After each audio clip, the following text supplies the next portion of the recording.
Eu acabei de perceber que faz 4 meses praticamente que eu gravei o último diário de um doutorado, diário do meu doutorado. E aí eu falei, tá na hora de gravar uma atualização, né, pra falar o que tá rolando e tal. Então eu tô gravando hoje, gente. O que é muito estranho, porque a ideia de um diário é ser todo dia, mas não tem novidade do doutorado todo dia, mas tudo bem. Vamos lá, vamos falar um pouquinho sobre as novidades. A última vez que eu postei aqui sobre o doutorado, eu tinha acabado de voltar do meu intercâmbio na Alemanha, voltado de maneira abrupta, porque eu sofri um acidente lá, quebrei a perna e tive que vir para o Brasil com a perna quebrada no voo e operar aqui. E passei por alguns meses aí me recuperando, até que agora eu tô conseguindo já me locomover normal, digamos assim, né?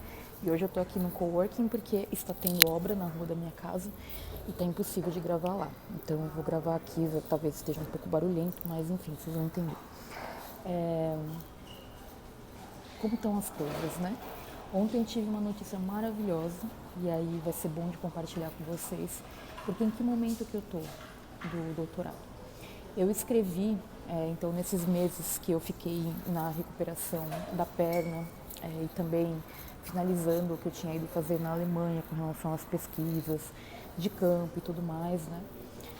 Era escrever. Não tinha muito o que fazer nesse momento. Era escrever. Por quê? Porque para poder fazer a pesquisa de campo, eu tenho que passar pelo exame de qualificação. Para passar pelo exame de qualificação, eu tenho que ter pelo menos 2 capítulos da tese escritos. Não precisam estar finalizados, mas eles têm que estar escritos. Tem que ser um esboço. Né? E também eu tenho que levar as perguntas e a maneira como eu vou fazer a pesquisa, as entrevistas e tal. Então eu me dediquei nesses meses, aproveitando que eu estava com a perna quebrada, para fazer esse material. E foi muito bom porque eu meio que engatei assim numa escrita, foi bem fluido, bem produtivo. E aí eu entreguei para minha professora assim que eu voltei de viagem, porque eu fui novamente em setembro e outubro, viajar a trabalho. Fui para Amsterdã, depois fui para Alemanha de novo.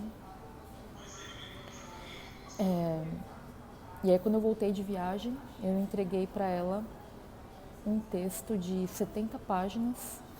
Eu imprimi, eu encadernei, eu levei para ela, que basicamente eram 2 capítulos inteiros, mais o esboço de um capítulo e mais a introdução do capítulo da pesquisa, onde eu apresentaria a metodologia, o porquê das perguntas, o porquê dos públicos. E aí toda a parte também teórica, então por que eu estou utilizando, não gosto de falar utilizando porque fica parecendo que eu estou falando de uso, né, de uma teoria e tal, mas a teoria compreensiva do Weber, por que a gente está analisando do ponto de vista do individualismo metodológico, tem um porquê, né, que é justamente ver o nível de, como eu posso dizer, quando a gente fala de um praticante budista, o nível de comprometimento que ele tem com a própria ética budista quando se trata de um ambiente tão de sobrevivência e de competitividade e conflito como no mundo do trabalho. Então, basicamente isso em resumo. Então eu escrevi toda essa parte teórica, entreguei para minha professora e agora basicamente nesse semestre eu estou matriculada em 2 disciplinas. Uma é a disciplina da minha professora e outra é a disciplina de seminário de pesquisa. Esta é uma disciplina obrigatória que eu teria que fazer em algum momento e eu estava esperando chegar algum semestre assim que eu tivesse mais tranquila para fazê-la. Essa disciplina de seminário de pesquisa é basicamente uma disciplina de metodologia. E está sendo muito legal fazê-la. Nesse semestre, eventualmente, vou fazer uma apresentação do meu trabalho. Eu sou a pessoa que está mais avançada ali na disciplina, na turma como um todo, nessa sala, nessa disciplina, né? Porque na PUC eles misturam mestrado com doutorado. Então, tanto alunos do mestrado quanto do doutorado fazem as disciplinas juntos. Então, eu estou bem avançada ali com a minha pesquisa. Porém, quando eu comecei essa disciplina nesse semestre, aconteceu uma coisa muito boa, que foi eu ter me dado conta que eu estou avançada na minha tese. Isso foi surpreendente, porque o ano foi bem difícil com esse lance da perna quebrada, né? Enfim, vocês acompanharam por aqui. E aí eu ouvi da professora falando, nossa, Tainá, peraí, você já vai qualificar, mas tipo, o seu prazo para defesa da tese é 2025 e você conseguiu a bolsa 1 ano e meio depois que você já tinha pago 1 ano e meio, você ainda pode estender a sua bolsa se você precisar. E aí eu fiquei, caraca, né? É verdade. E eu aqui, né, fazendo porque eu sou muito executora. E para mim não fazia sentido ficar postergando ou esperando para poder finalizar a tese, enfim, né? Só que daí eu percebi que também não precisava me cobrar tanto para fazer o negócio rápido. E aí, essa foi a boa notícia que veio ontem, né? Eu conversando com a minha professora também, ela me deu um retorno sobre o texto, eu tenho bastante coisa para modificar. E se eu quisesse qualificar ainda este ano, eu teria que meio que correr para entregar uma nova versão do texto agora, porque são pelo menos 40 dias para você pedir a qualificação e o exame acontecer, porque leva 40 dias para os professores escolhidos lerem o texto e tal. E a professora falou, de boa, Thaís, não vale a pena. Eu prefiro que você... Eu sei que esse final de ano é bem corrido para você por conta do trabalho, são muitos compromissos de fato, né, com a vida organizada. A gente tem muita coisa rolando, eu vou para Flip também, em Paraty, são 10 dias que eu vou ficar fora. Ela falou, não tem por que correr, pega esse final de ano agora, né, foca no seu estudo do alemão, que tem isso também. Foca na releitura de alguns textos, escreve com calma. E aí, virando o ano, assim que a Secretaria da Pós-Graduação voltar às atividades, ali lá pelo dia 20 de janeiro, você já solicita o agendamento da qualificação, você já indica lá os professores que você quiser. Ela me deu umas indicações, ela falou para ser um professor de Ciências da Religião, que eu já sei quem é, que foi o professor que me ajudou bastante no início do doutorado, e algum outro professor do programa de Ciências Sociais, que eu ainda vou escolher. Ela me deixou livre para escolher, minha professora é muito sossegada com relação a isso, ainda bem. Então daí você já solicita e daí o pessoal da pós-graduação, da coordenação vai agendar para pelo menos 40 dias depois, e aí você faz a qualificação e nesse meio tempo a gente vai discutindo o seu texto para você apresentar nesse exame de qualificação. Nesse exame de qualificação, a minha tese, a minha pesquisa de campo vai ser aprovada ou não, e ela sendo aprovada, muito provavelmente ela vai ser aprovada e eu vou ter alterações para fazer, né? E ela sendo autorada, eu vou ter aí a autorização da faculdade para poder fazer a pesquisa de campo, e aí sim que vai iniciar a fase das entrevistas e tal. Então, para quem me pergunta como é que está a pesquisa de campo, é isso, é assim que está, né? Tem que passar por essa qualificação, essas são as regras da PUC. Não sei como é na sua instituição, se é igual para todo mundo, se é igual em todos os campos, né? Nas ciências sociais é assim. Então, minha agenda para o ano que vem vai ser basicamente, quando virar o semestre, agendar a qualificação, preparar o meu texto, preparar minha apresentação, que provavelmente vai ser ali ou final de fevereiro ou começo de março, mas provavelmente seja começo de março. E aí, depois disso, eu vou me dedicar à pesquisa de campo. E aí, para essa pesquisa de campo, eu não sei se eu vou conseguir fazer necessariamente online, talvez eu tenha que ir nos centros budistas, eu tenha que participar de retiros para entrevistar os monges e tal. E aí eu provavelmente vou ter que viajar e ficar um tempo alocado nesses locais. Vai ser muito legal, porém desafiador, né? Porque é aquilo, viagem e tal. Mas tudo bem, essa é a minha vida, eu gosto. É só a logística realmente com filhote, com cachorros e tal, mas tudo bem, vai dar certo. E aí, então eu recebi essa notícia ontem que eu não preciso correr, e aí eu fiquei muito feliz mesmo, gente, porque agora, o que eu tenho que fazer?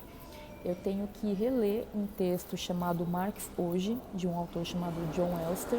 Ele é de uma linha de marxismo chamado marxismo analítico, que critica bastante da teoria, a teoria marxiana, mas é uma crítica boa, sabe, assim,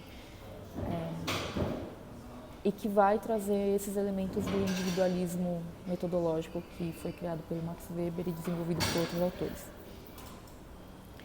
Então, basicamente, eu preciso refinar os meus conhecimentos e a minha escrita com relação a esses temas e estudar bastante. Então, eu tenho bastante coisa para fazer, mas é um trabalho introvertido, é um trabalho meu.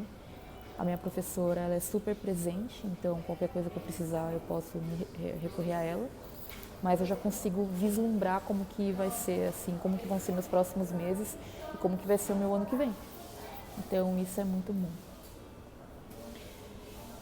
Tô tranquila com o prazo, eu realmente gostaria de entregar antes, até porque eu já tô com a cabeça no pós-doutorado, eu quero estudar campos de concentração e eu acredito também, mas aí eu já acho que isso é uma cobrança que eu tô me colocando, nem sei se é real, que se eu terminasse meu doutorado antes do prazo seria uma coisa boa para pleitear uma bolsa, até para estudar fora. Eu ainda não sei exatamente onde, quando eu penso em estudar campos de concentração, eu penso na Europa, muito provavelmente Alemanha, né? Ou Itália, eu não sei exatamente ainda. Eu vou ter que pesquisar professores e as universidades que têm uma linha de pesquisa, de estudo que seja alinhada ao que eu quero estudar, né? Então é isso que vai guiar. Eu confesso que para mim seria muito mais fácil se fosse em uma universidade que eu pudesse estudar em inglês ou em italiano, que é um idioma que eu tenho um pouco mais de familiaridade do que o alemão, por exemplo. Mas eu tô firme e forte no alemão. Quer dizer, firme e forte. O que seria estar firme e forte?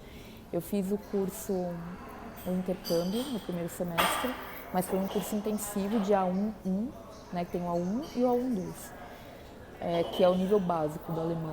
E aí eu não consegui estudar nesses meses que eu fiquei me recuperando da perna quebrada. Não deu, gente. Eu até me planejei, mas não consegui.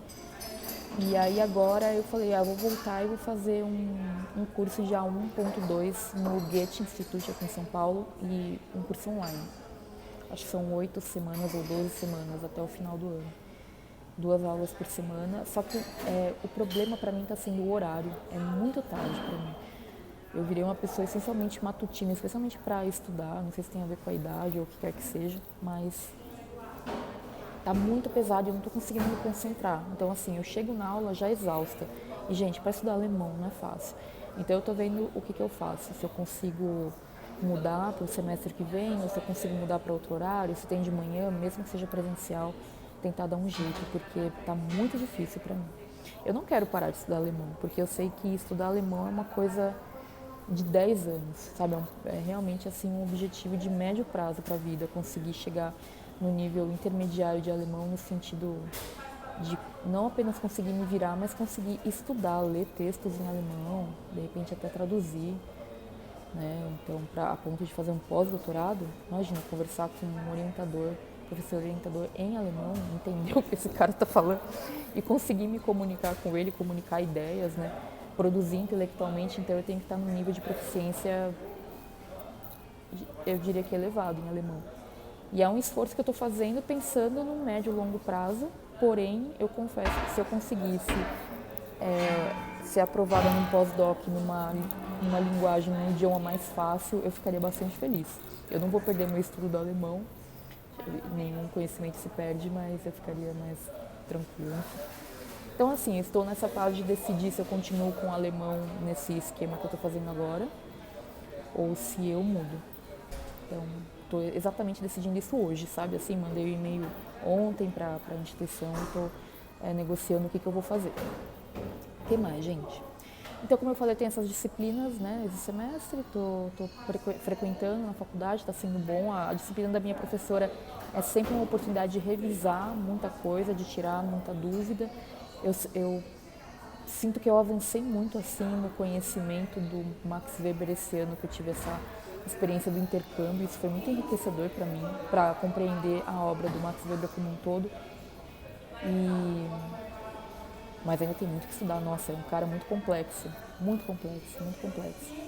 O que acontece, eu acho que o principal desafio de qualquer pesquisador, eu estava conversando ontem com o meu colega, que ele está fazendo mestrado lá na PUC, na mesma sala que eu, e eu senti essa mesma dificuldade que ele está tendo quando eu fiz o mestrado, e eu sinto agora no doutorado também, que eu quero pesquisar outras coisas já, eu já quero mudar, eu já quero ir atrás de outras coisas, mas eu tenho que terminar esse projeto, ele é muito importante, eu tenho que terminar a tese.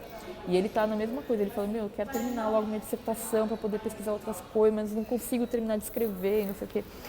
Então, acho que é um desafio que todo mundo que faz mestrado e doutorado passa. Eu não vejo a hora de terminar o doutorado porque eu quero escrever outras coisas. Eu já estou completamente no outro tema, assim, especialmente nesse momento que está rolando, né, da guerra, né, na Palestina e tudo mais. Então, esse tema, para mim, particularmente, assim, dos campos de concentração desse confinamento de trabalhos forçados é um tema que pega muito. Então, não sei se eu vou estudar campos de concentração no Brasil. Eu pensei sobre isso, me interessa mais ir na gênese da ideia mesmo e pesquisar como que isso surgiu em primeiro lugar, né, no início do capitalismo, porque que criou-se essa ideia de que deveria haver um espaço de confinamento para agrupar pessoas e forçá-las a trabalhar lá. Isso essencialmente foi a Europa. Europa, um pouco de Ásia, porque também teve na Rússia e tal. Então, quero pesquisar sobre isso. Mas bora lá, né? Espero que vocês estejam gostando desses vídeos assim que eu posto sem edição, né? Que parece uma conversa mesmo. Para algumas pessoas isso pode soar meio prolixo, mas eu gosto. Eu gosto de assistir vídeo assim porque eu meio que coloco o vídeo e vou tomar um café, eu tô almoçando, tô fazendo alguma coisa. E o vídeo tem uma duração legal que não vai me obrigar a parar e mudar de vídeo logo na sequência ali, porque ele durou 3 minutos. Então eu espero que vocês estejam gostando desse formato. Hoje eu tô aqui no coworking e eu pretendo gravar algumas aulas, mas quis gravar esse vídeo antes de postar para vocês. Espero que vocês gostem das novidades. Se vocês tiverem alguma dúvida sobre o doutorado, tem essa playlist Diário do Doutorado, onde tem outros vídeos. Se vocês tiverem sugestões de temas, postem aqui nos comentários, que eu acho que isso sempre me ajuda a ter ideias. Às vezes, né, não é que eu fico sem ideias, mas é legal ouvir de vocês o que vocês esperam saber. Às vezes alguma dúvida que para mim é uma coisa tão óbvia, que já faz tão parte do processo e eu não falei ainda sobre isso aqui. Então, se vocês quiserem que eu fale sobre alguma coisa específica sobre o doutorado, sobre a vida acadêmica, posta aqui nos comentários desse vídeo, por favor. Muito obrigada por estar aqui. Inscreva-se no canal se você tiver interesse nesse tipo de conteúdo de organização, de produtividade, né, especialmente acadêmica nesse caso, planejamento.